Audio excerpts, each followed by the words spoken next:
Everyone, bonjour à tous. Thank you for joining us. Merci d'être parmi nous. My name is Kendra Titley and I will be your moderator. Je m'appelle Kendra Titley et je serai l'animatrice de ce point de presse.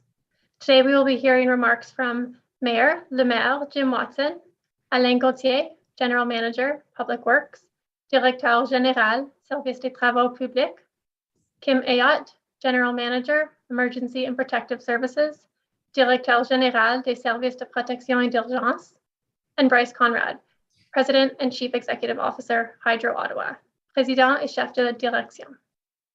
We will also have additional city staff, Ottawa Public Health, and the Ottawa Police Service available to answer questions following remarks. At this time, I would like to invite His Worship Jim Watson, Mayor of the City of Ottawa, to say a few words. Alors, merci beaucoup, Kina, et bonjour tout le monde. Good afternoon, everyone. As the cleanup continues, city staff will be working through the weekend to facilitate the work of hydro crews and support debris removal. Some areas are still very challenging, and we will continue to work around the clock until everyone has access to electricity. At this time, power has been restored to more than 151,000 hydro customers, with 29,000 still without power.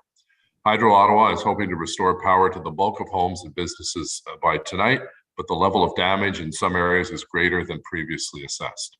Many homes have sustained damage to private electrical equipment on their property, and hydro crews are working full on to do the necessary inspections and reconnections. Il reste encore beaucoup de travail à faire dans plusieurs communautés durement affectées. Yesterday, Hydro Ottawa provided a detailed assessment of the current situation and indicated some communities still require significant work. These include Parkwood Hills, General Burns, Fisher Heights, portion of Anderson Road, Bell's Corners, Faircrest Heights and Riverview Park in Alta Vista, and portions of Riverside Park and many other areas in Riverbourne. There are also many rural areas still without power, and I want to thank Hydro One, who have responsibility for the bulk of those rural areas, for their ongoing efforts to reconnect people in the rural communities, and particularly our farmers. Our residents without power are frustrated, and our hydro workers and public works crews are exhausted. We know the situation is still dire for many residents, and I want to encourage folks to check on their friends and family if they can. Residents and community groups have come forward to help one another. I want to thank everyone who has so far pitched in to provide assistance during this very, very difficult time. Tomorrow and Sunday, volunteers of all abilities are needed to help with cleanup projects across the city. Nous aurons besoin de bénévoles demain et dimanche pour aider avec plusieurs projets de nettoyage aux quatre coins de la ville. For smaller projects, we're launching a special version of cleaning the Capitol after the storm. And for larger jobs, we are working with our community partner, Samaritan's Purse, that was very helpful during the flooding of 2017 and 2019. General Manager Kim Ayotte will provide more details on the volunteering initiative in just a few moments. The city's Emergency Operations Center and the Human Needs Task Force are working with a network of community partners to ensure that all residents in need of support are being provided meals, wellness visits, and resources. The focus of our wellness visits has been on those who are most vulnerable, at risk, or isolated. These include seniors, low-income residents, and community neighborhoods, who will continue to prioritize our wellness visit efforts based on feedback from our community partners. I know areas such as Overbrook Forbes under Councillor King's jurisdiction, and working closely with Councillor Fleury, the chair of OCH, we're doing our very best to get power back to a number of those OCH buildings, and I thank those two councillors for their advocacy, as I thank all our members of council. They're really hands-on, they're rolling up their sleeves, and they're a great source of information for us here at the Emergency Operations Center. Ces visites visent à aider nos aînés et nos résidents à faible revenu. On the cleanup front, we're making good progress removing debris, and Alain Gauthier, our GM of Public Works, will provide details. I know, for instance, there's a lot of massive equipment that was brought in from the Trail Road dump to help in the Pinewood area and Councillor Eglei's area. Large equipment. We asked people to stay clear of that large equipment. It was actually escorted into the neighborhood by Ottawa Police, and we thank them very, very much because of the size of those trucks and those cranes. Lots of challenges remain for residents in hard-hit areas, including many rural residents who remain without power, internet, or running water. And I thank Councillors DeRuse and Moffat and El Shantiri and Kitts, who are really working very, very hard in collaboration with Hydro One and Ottawa Hydro, as well as city services, to make sure our rural communities are not forgotten. We still have an urgent need for support from those who can't help emergency meal providers like the Ottawa Food Bank, the Mission, and the Salvation Army. Residents in need can also call 211 for information on government and local community-based health and social services, including food resources. I'd encourage you, if you do know someone who's living alone and who's housebound, and you feel that they do not have necessary food, please go and visit them and call 211, and we can arrange Meals on Wheels for those individuals. I want to remind all residents that some parts of the city are still dealing with emergency level situations, and to please keep in mind when calling 311 for non-emergency requests. A new shuttle has been put in place in the Meadowlands area to help bring residents to the Howard Darwin Centennial Arena for food, a shower, or to recharge their devices. And I thank Councillor Eglai for that. The shuttle will loop hourly until 7 p.m. tonight. And you can find details on my Twitter account as well as Councillor Keith Eglai's account. The city will continue to provide updates through the media and social media channels, and we're not planning to hold a media availability this weekend at this point.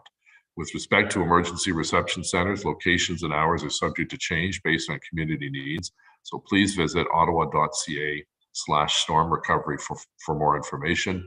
Visitez ottawa.ca/après la tempête pour plus d'informations. And many of our libraries are also open. And as some of you know, we had a very good visit with the Prime Minister, who came down to Centrepoint, met a lot of people who are just there to hook up their devices and to get a coffee and maybe a donut that was offered yesterday. Again, a big thank you to city staff and hydro crews who have been working around the clock at the expense of their families since Saturday. These folks deserve our praise. They're working tirelessly, and as Bryce mentioned yesterday, many of the hydro workers, as part of a Hydro Ottawa, do not have power in their own homes, yet they're out connecting other people's homes. So I very much appreciate all of our first responders, police, fire, paramedics, public works, transit, bylaw, all hands on deck, and of course our hydro workers who are true heroes during this very difficult time. I'm going to hand things over now to Alain Gontier, General Manager of Public Works, to provide further updates and be happy to take any questions. Merci beaucoup. Vous, Monsieur Gauthier, s'il vous plaît. Merci, Monsieur le Maire. Good afternoon, everyone. Bon après-midi, tout le monde. Just going to provide a short update this afternoon. From a public works perspective, we currently have over 700 public works staff that have been dedicated basically to our three key priorities that we've been providing updates all week. One is about restoring our transportation network, collecting our organic waste, spoiled food, and the last one, removing storm debris and trees.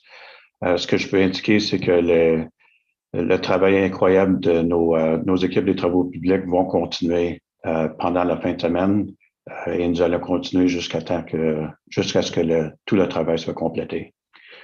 So in terms of the restoration of the transportation system, not a lot of updates from yesterday. We still have about 40 roads that remain closed for a combination of down trees or mixed with power lines. We expect to be able to get through a lot more of those in the coming week. We also have about the same number, around 50 intersections that are still without power at this point. Close to half of them are powered with standby generators during peak periods.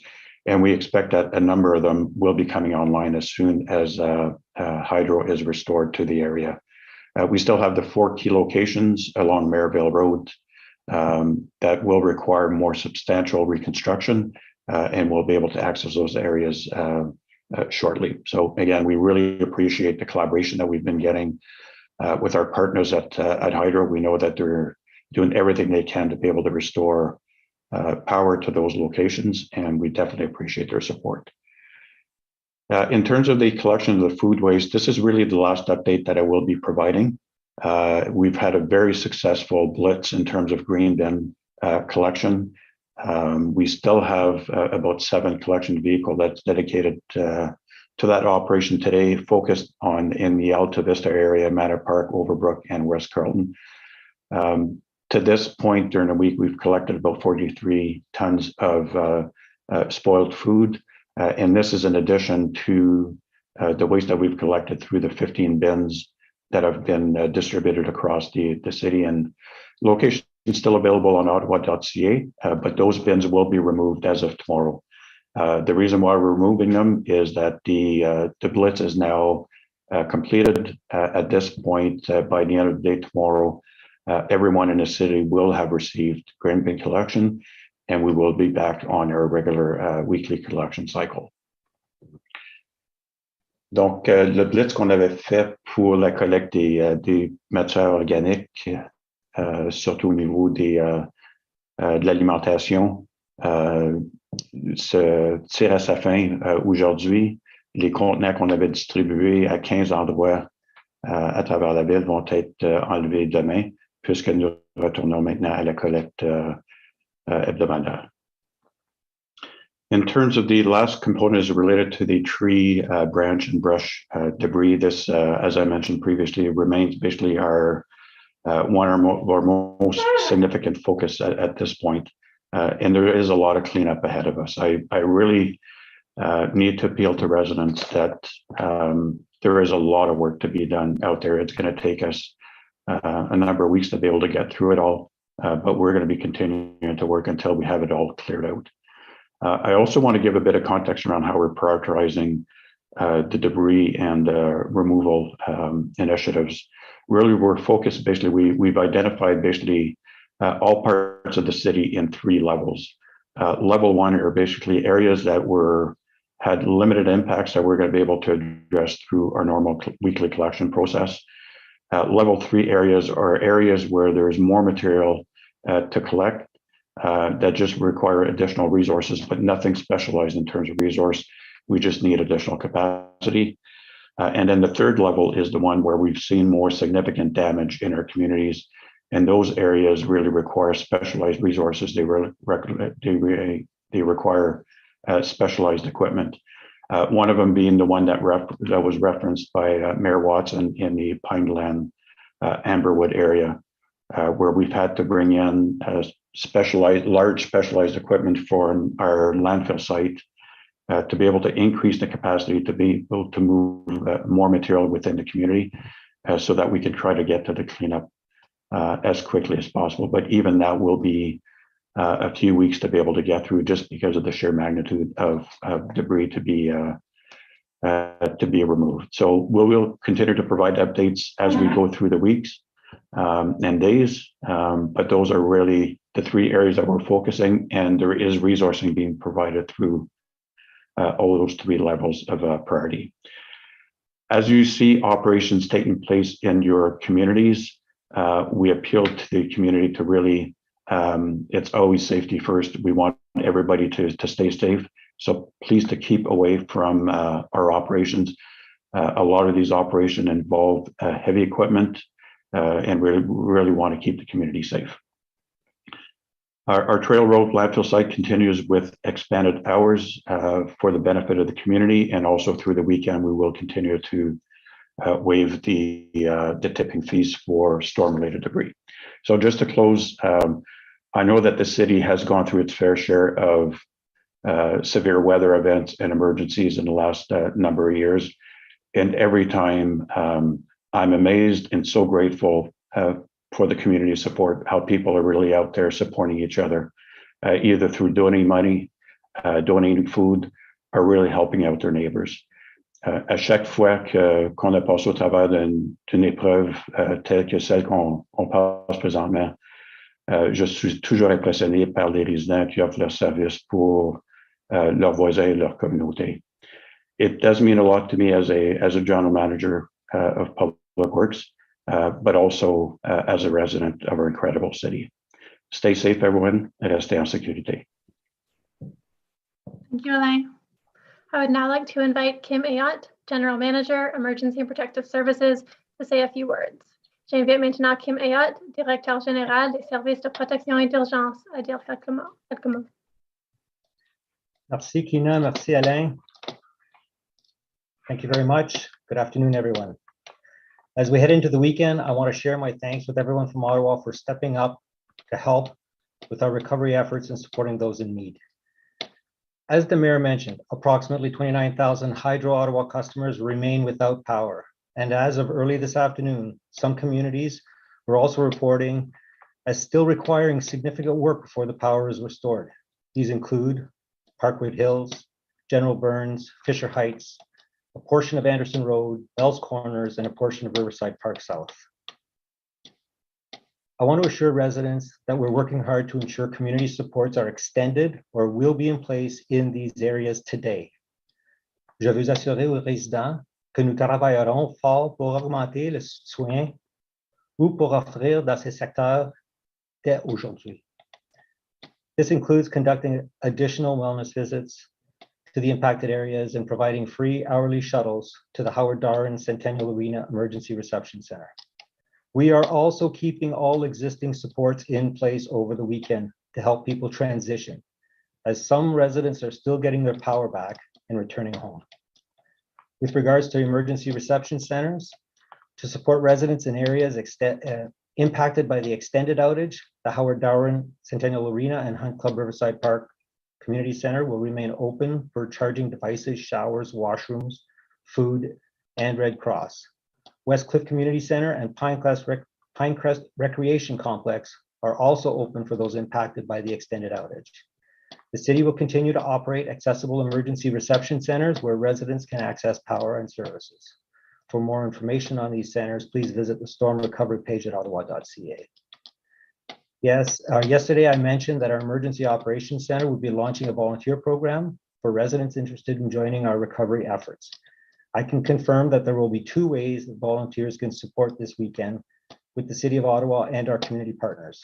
Je confirme qu'il y aura deux façons que les gens pourront aider la Ville d'Ottawa et ses partenaires communautaires comme bénévoles cette fin de semaine.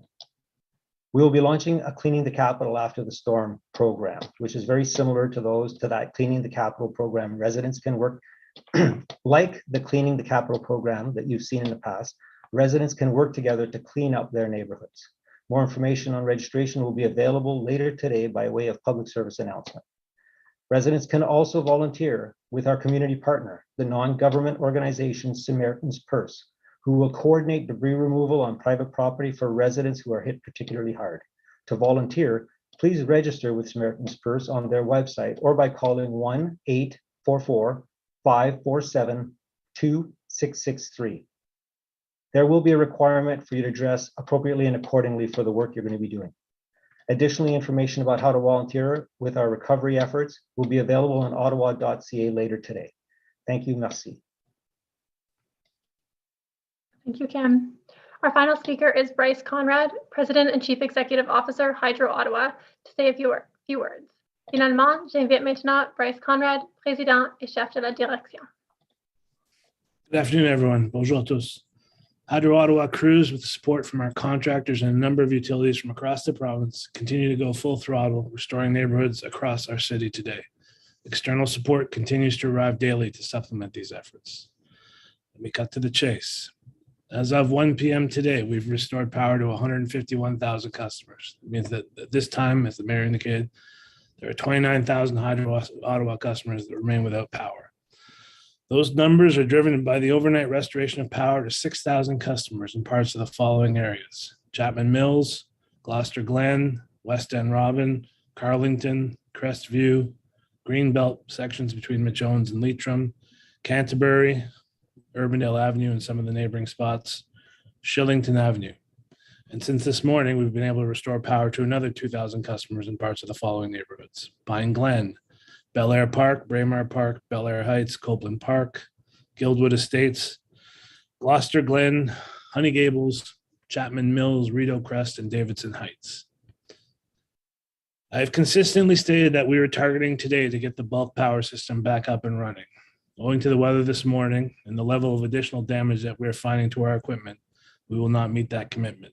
The work is complicated, dangerous, and time-consuming. Our crews and contractors are spread out across our service territory and remain completely focused on the task at hand. We appreciate that our customers are counting on us, and as I said yesterday, we will not stop until each and every house and business has been reconnected to the grid. As we get down to these smaller numbers, I know there's a natural sense that certain pockets of the city are, quote unquote, being ignored or left behind. Let me assure you, you are not. We know you are there, and we know that you're counting on us, and we will restore your power. If your neighbors across the street have power and you don't, please be patient. It may simply be that they are energized from a different feeder than you are. Again, you are not forgotten. It's just the nature of a large and complex distribution system. That being said, crews will continue working in the community today in areas such as Parkwood Hills, Fisher Glen, Carlton Heights, Pine Glen Annex, Parkway Park, Bel Air Heights, Tanglewood, Mannerdale, Stittsville, City View Skyline, Fisher Heights, Carlingwood, McKellar Heights. As I stated yesterday, I should also note, that is not an exclusive or an exhaustive list. We have crews everywhere working everywhere. So there will be other pockets that are picked up as well. As I stated yesterday, even when circuits are restored in these areas and across Ottawa, we will find pockets of houses that are not online because of tree contact or additional damage that needs to be repaired. Again, I'd simply remind residents to give the crews the space that they need to work safely and securely. They are working under very trying and difficult circumstances, and they are tired, and their safety and yours is paramount. We continue to make progress, realizing that thousands are still waiting to be restored, and that mention of progress may not bring consolation. I simply ask for your ongoing patience as we continue to work around the clock to bring every single one of our customers back online. And please, continue to look out for one another. We're all in this together. As I conclude, I'd like to thank the councillors and the mayor for their unending and unwavering support. Each one of them has reached out to ask for specific information as to the respective wards and communities. Each and every councillor has provided us with valuable information on the situation in their respective wards that we have been able to feed into our system to hopefully accelerate restoration efforts. As we've been doing all week, we'll continue to provide daily updates on current power outage numbers, progress, and restoration efforts in key areas through our website, news releases, and via our Twitter account. Thank you. Stay safe. Merci. Thank you very much. I will now invite each media agency to ask their question. You may ask one question with a follow-up. J'invite maintenant chaque organisme à poser une question et une question de suivi. We'll now start with, nous allons commencer par David Fraser at CBC Ottawa.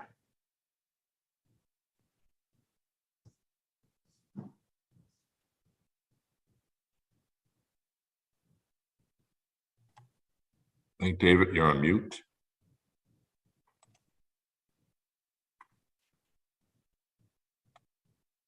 All right, in the meantime, we'll proceed with Alex Gouge at City News Ottawa.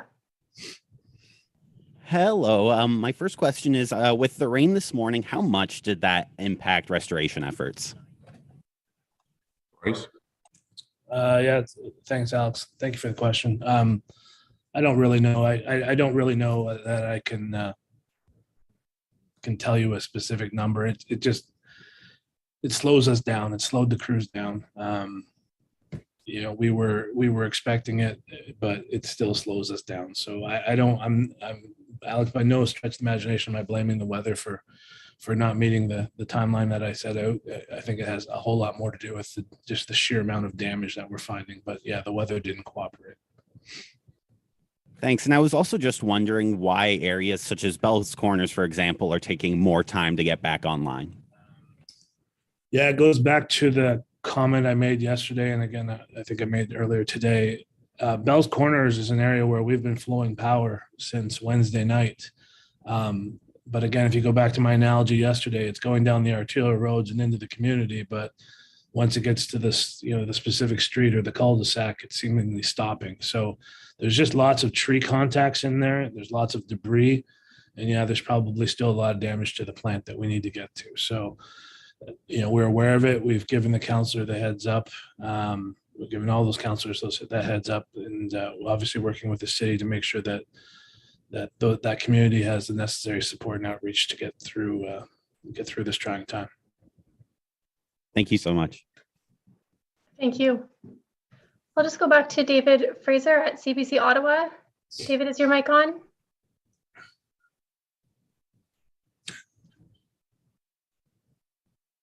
All right, David, feel free to email medias@ottawa.ca and we can ask your question for you. We'll now go to Josh Bringle at CTV Ottawa. Good afternoon, and thank you for taking our questions. My question is for Mr. Conrad. We've had some residents tell us that they've heard that Sunday will be the goal in some of these hard-hit areas to get back power. Any idea how long it will take to get power into some of these areas where there is extensive damage? As I told the mayor this morning at 7 a.m. when he asked, I'm really reticent to provide that kind of details. So I don't want to make another time commitment, Josh. I can just tell you that the only commitment I can make is that the crews will be there and working around the clock until such time as it's restored. But a couple, 2-3 more days, couple more days of good hard work, and hopefully we can get there. Yeah. And some of these houses, some of like the Bell's Corners and stuff, hopefully sooner. But again, it really depends on the level of damage that we find when we get in. And just my follow-up question, Mr. Muglia told CFRA today that more crews were arriving from other cities. Any idea how many workers you have in from other cities that are assisting Hydro Ottawa crews right now? And will they be here for as long as it takes? Yeah, I don't have a specific number, but we are getting crews in, some additional crews coming in today. I think we have some additional forestry crews coming in tomorrow. I think we're probably well north of 250 additional resources to complement our existing workforce. So yeah, we have plenty of resources. So but as they come in, they provide relief for some of ours. So it's also good. So I can get you a number, Josh, specifically, but that's perfect. Thank you very much. Thank you. Nous allons maintenant à Julien Paquette de Troyes. Hi, Mr. Conrad. I was just wondering if you could just give us an idea for the when you got to make when there's work to be done on the specific connections for some houses, and how complicated and how long do this type of work usually take? Like, is it most of the time pretty easy to fix, or? En français, il y a pas une seule chose qui est facile avec le système de distribution à Ottawa. C'est vraiment compliqué. Quand on a un problème, si c'est un arbre sur la ligne ou quelque chose comme ça, ça prend une équipe de 2-3 personnes avec un arboriste qui s'en vient pour faire des réparations. Ça prend, je sais pas, la grandeur de l'arbre, ça peut prendre 2, 3, 4 heures pour faire ça. Les arbres sont impliqués dans le système, donc il faut qu'on fasse le travail d'une manière qui est safe, protégée. Donc, mais si c'est facile, si c'est facile, on s'en finit maintenant. Mais c'est pas facile du tout. Bon, hier, dans les derniers jours, vous avez mentionné qu'on s'attendait à avoir l'essentiel du réseau réparé ce soir. Vous nous disiez que ce ne sera probablement pas le cas finalement. Quand l'essentiel justement de ce réseau-là, est-ce que vous avez des estimations du nombre de clients qu'on prévoit être branchés, des 29 000 qui restent? Oui, il y a 29 000 qui restent pour le moment, mais j'espère que, écoute, on est en train de faire un grand jour de travail, les équipes. J'espère que le numéro va être... je ne vais pas donner un numéro, mais j'imagine que ce sera près de 20 000 à la fin du jour. Mais ça dépend de la météo encore, ça dépend de la dommage qu'on trouve au système. Merci beaucoup. Merci Julien. Merci Bryce. We'll now go to Blair Crawford at the Ottawa Citizen. Yes, hello. I was visiting this afternoon. I was at the Heritage retirement home on Wilson Street near Montfort Hospital. And these are seniors that have been without power for almost a week now. Some of the residents have been transferred over to hospital because they're on oxygen and there's no generator for the building. And I'm just wondering what resources are available for people like that. I thought that sort of these high priority residences were being targeted for service.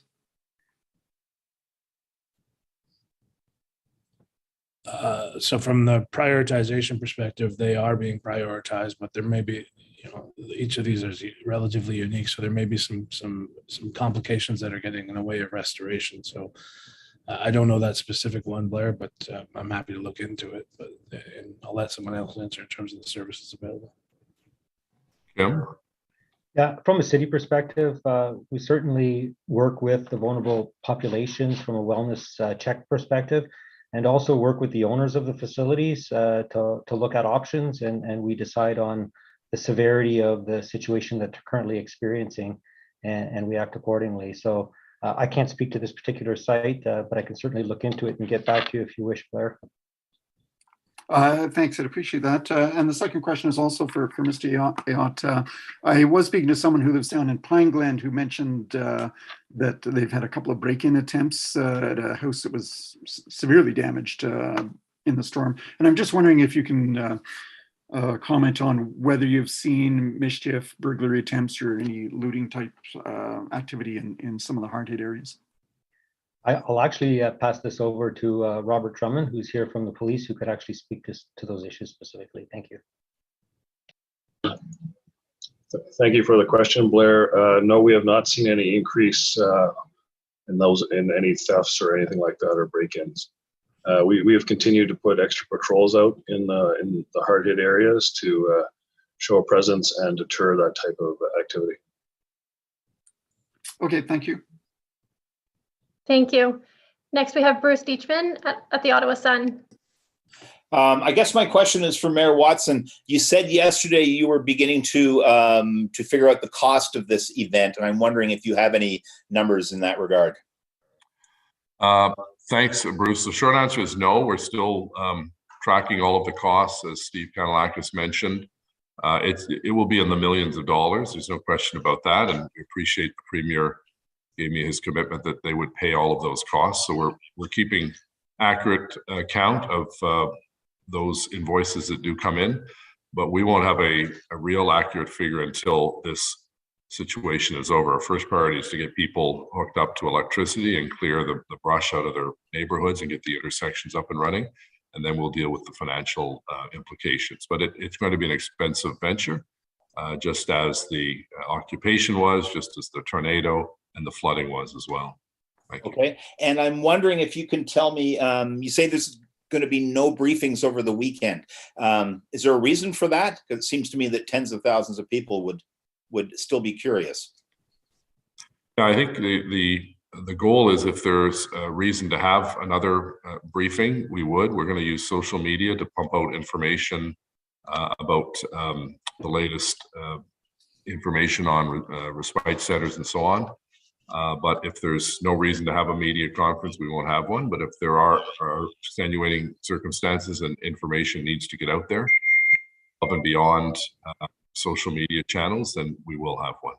Okay, thank you. Thank you very much. Nous allons maintenant à Alexandra Anger à Radio-Canada.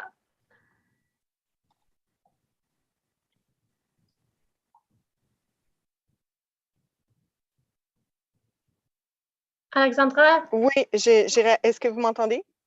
Oui, c'est bon. Bon, ma question est au sujet du nettoyage de la ville. Est-ce que, M. Watson, vous pouvez, en français, nous parler de l'opération nettoyage qui a cours? Oui, certainement. Et Alain Gauthier va donner une autre réponse aussi, parce que c'est son département qui est responsable pour ça. Mais certainement, dans le quartier Pine Glen, on avait des grands camions qui fait du bon travail dans cette communauté, parce qu'il y a beaucoup des arbres sur le terrain privé et public, et c'est une priorité de nettoyer cette quartier aussi, comment on dit, as quickly as possible, aussitôt que possible. Alors, on avait des autres groupes des employés de travaux publics pour la ville d'Ottawa qui est dans les autres quartiers avec équipement normal, pas des grands camions parce qu'il y a des grands arbres à Pine Glen. Et on avait un programme pour demander les bénévoles de la ville d'enregistrer avec la ville d'Ottawa. Je pense que le site de web était prêt dans quelques heures et Alain va expliquer ce système. Alain? Oui, monsieur le maire.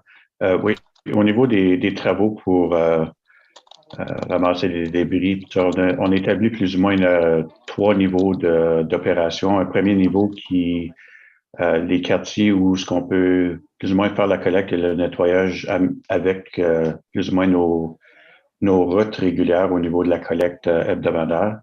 On a un niveau aussi de certains quartiers où, en raison du volume de débris à ramasser, qu'on va être obligé d'avoir de l'équipement additionnel pour compléter la collecte, qui veut dire que ça va prendre plus de temps.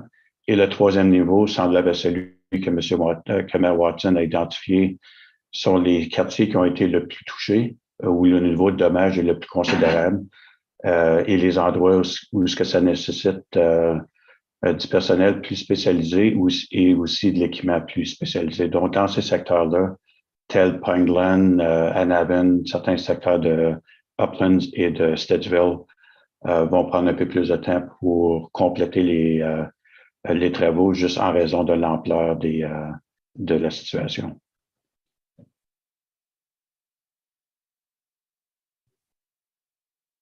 Alexandra, avez-vous une question de suivi?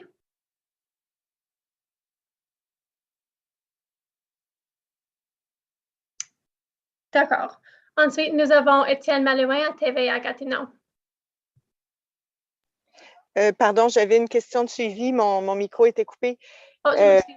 Si on peut dire en français à quoi on estime le coût des travaux et de cette opération-là et si l'aide du provincial est sollicitée, j'aimerais que M. Watson répète sa réponse en français sur les coûts de l'opération.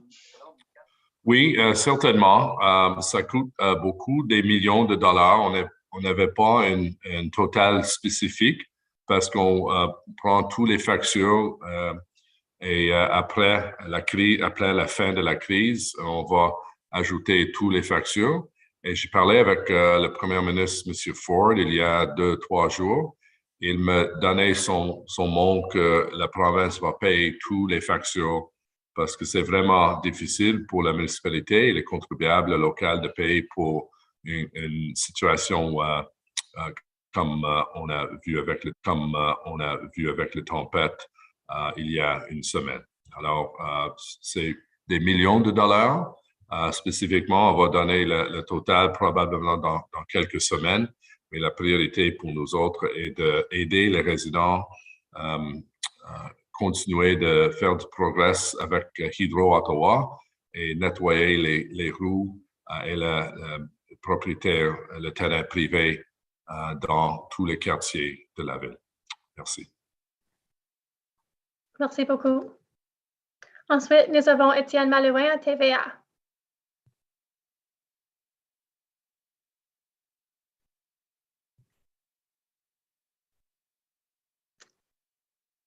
D'accord. Est-ce que j'ai manqué quelqu'un? Cela conclut le point de presse d'aujourd'hui. This concludes our media availability today. Thank you, everyone. Have a great weekend. Merci. Yep.